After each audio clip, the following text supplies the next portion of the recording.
بعمل الفيديو ده وبنزله على اليوتيوب عشان ده المكان اللي مفيش فيه قرايبي او بابا او اي حد من الناس اللي انا اعرفهم. ولو ان انا حاسه ان انا عايزه اتكلم وعايزه افتكر اللحظه دي بالذات. محدش يسأل لي يعني. النهارده اتحطيت في موقف عادي ان ممكن اي حد يتحط فيه، بس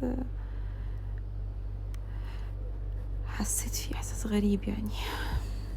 بابا بقاله فتره تعبان. انا مش صغيره، انا 38 سنه، كبيره يعني، وبابا 65.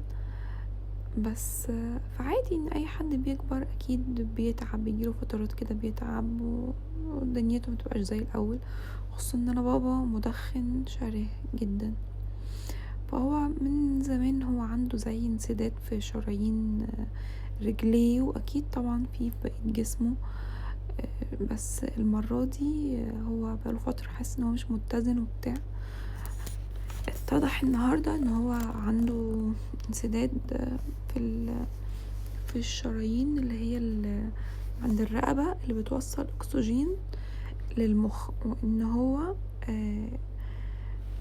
يعني محتاج يعني بعد الفحص بقى كده والأشعة والحاجات دي، ان هو لو لازم هيعمل عمليات واحتمال يركب دعامات، لان انسداد الشرايين في اي حتة في الجسم ممكن يعني خطر اوكي، بس مش بخطورة ان يبقى ليه علاقة بالشرايين اللي بتوصل للمخ، لان الاكسجين لو ما وصلش للمخ ممكن لا قدر الله يعمل سكتة دماغية في اي لحظة. ماشي، سيبكم التفاصيل دي، بس عايزة اقولكوا قد ايه بجد الاب مهما عياله كبروا ومهما مثلا نجحوا في حياتهم او حسوا ان هم اقوياء وكده،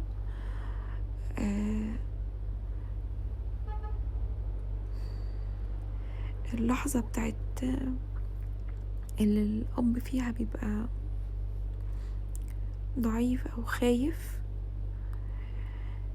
انت بتتحول عيل صغير ممكن عندك شهور، مش هقولك سنين. مهما كنت حاسس ان انت بقيت مستقل، بس ابوك لما بتشوفه هو يعني ضعيف او في كده، انت بتحس ان انت مرة واحدة بقيت ضعيف قوي.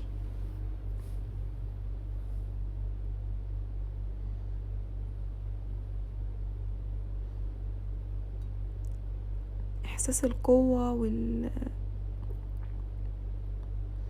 والامان فجأة بتحس ان هو مرة واحدة بقى مهدد وبقيت في خطر. حتى لو فعليا باباك او كده ما بقى يعني بقى اللي بينكم مثلا بتتكلموا في التليفون بتاع، لو انت مش معتمد عليه بشكل اساسي في حياتك او كده، بس انت فجأة مرة واحدة بتحس ان انت مش بخير.